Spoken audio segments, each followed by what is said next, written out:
What's up, everybody? Welcome back to part 2 of the 4runner Evaporator. And we got the box right here, and before I pulled it out, I did pull two 10mm off. There's one on the bottom right there, and there's one right here, and you can see how loose the box is. The only thing really holding it on is this little section right there, and I'm trying to see if we can get it to pry out.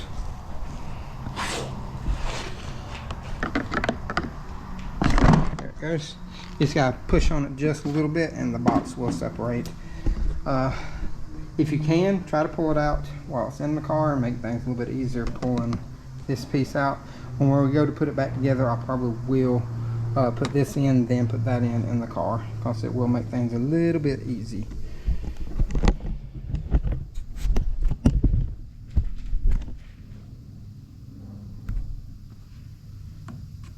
So now we need to take this right here off. I think it's just one Phillips head right there, and then we'll clip. Let me grab my Phillips head.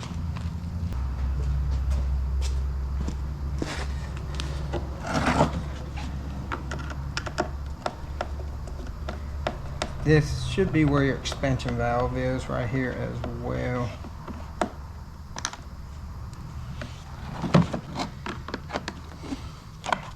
Yep, expansion valve is right there. I'm gonna pull this top piece off, just to give me a little bit more room. Now that we got this off, we want to separate this box, and it's just a series of Phillips head screws that holds it together. Let me take them out, separate the box, and I'll show you exactly which ones hold this box together. So I want to make sure I get the right one before I tell y'all the wrong set of screws. So let me make sure I get the right ones out first. So we took this off of the front, and I slid the heater core out. Then we took all the perimeter bolts on there off, and then we kind of twisted the mode doors right here a little bit so that they could come out from the opposite side. And then we even took the expansion valve off, and now that we got all that out, we can slide the condenser out. Should just pull right out. Oops.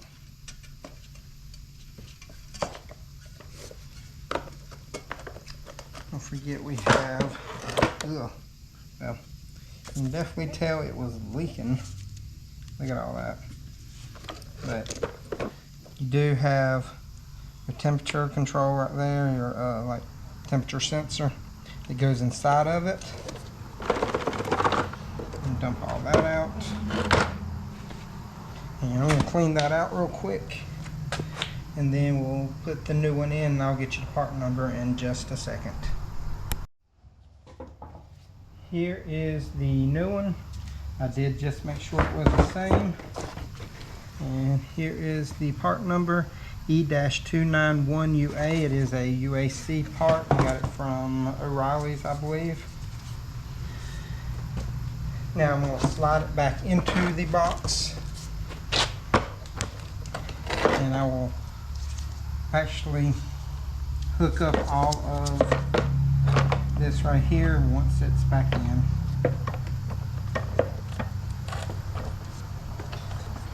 Gotta do it easy so I don't mess up anything. Get in there. Probably gonna be a little tight.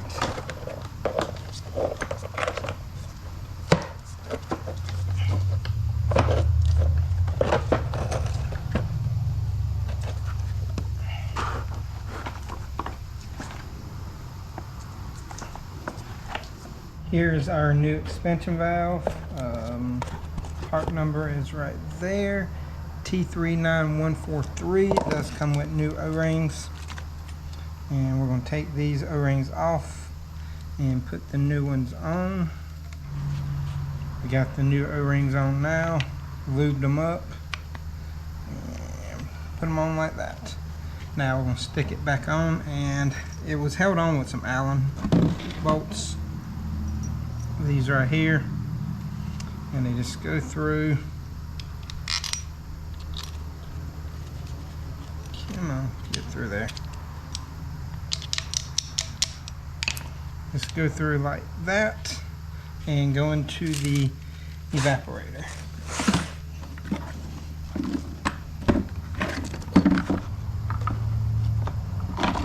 Goes on right here. Come on, get it on. There we go. Let me see what size this is. Looks like it's a 4mm.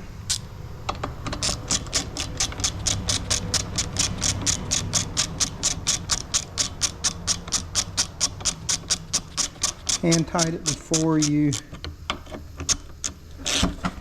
kind of go crazy on the torch.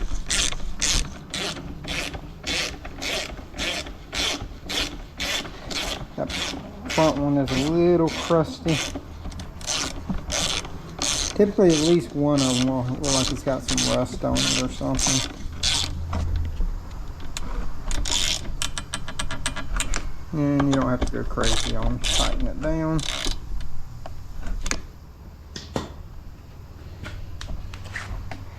And now we can put this cover right here back over it and get ready to start putting it in. I do have to put the heater core back in. We were going to replace it, but we can't get one for about 2 days, and we kind of need it now, so we're just going to ride with it. Typically I would change it. I just didn't think that it would be 2-3 days out. Well, we got everything put back together. Looks like it started out, but we're going to have to pull a vacuum now. We got all the heater hoses, the AC lines connected. We'll probably have to put a little bit more coolant in it too, and I did have to turn the ignition on after I tore everything apart, just because I had to move it into the shop a little bit further. So it's going to have probably a bunch of lights on the dash. I'll clear all of those out before we crank her up and all that stuff, but I'm going to grab a vacuum pump and all that stuff, and I'll show y'all how we do that. So we got the gauges hooked up to it, and I'm pulling a vacuum. It's at about -25, 26 now. And here's the vacuum pump. And all you're going to do is you're just going to hook your yellow line into your vacuum pump. You have to tighten that down. But hook your yellow line into your vacuum pump, red to your high side, which is right here on the front. And then you connect your blue to your low side, which is over here underneath the air tube right here. And we're going to let it pull a vacuum for about 15-20 minutes, and then we're going to let it sit for about another 15 or 20 minutes just to make sure that there's no leaks in it. But you can see we got that pulled down and we got that pulled down. So I'm going to let it go for at least another 10 minutes just to be sure. It's been probably about 45 minutes now because I went and grabbed me some lunch, and she is holding exactly where I left her. Nothing wrong with that.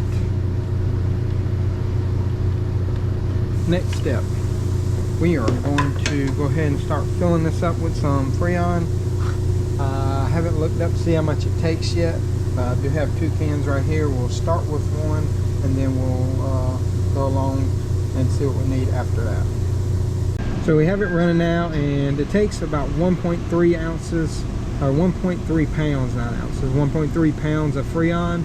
Using the 12-ounce cans, you're going to use probably about 1 and about another 2/3 to 3/4 of a can on the second can.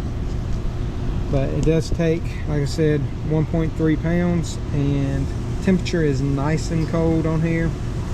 And it's been kind of a weird video just because of everything. I kind of was like all over the place trying to figure out all the stuff on how to take stuff off and figuring out where everything was. But I know I probably left something out. If I did, y'all let me know in the comment section. I will try to correct it, or if you saw something I didn't mention needs to be taken off, let me know in the comment section too, so everybody else knows.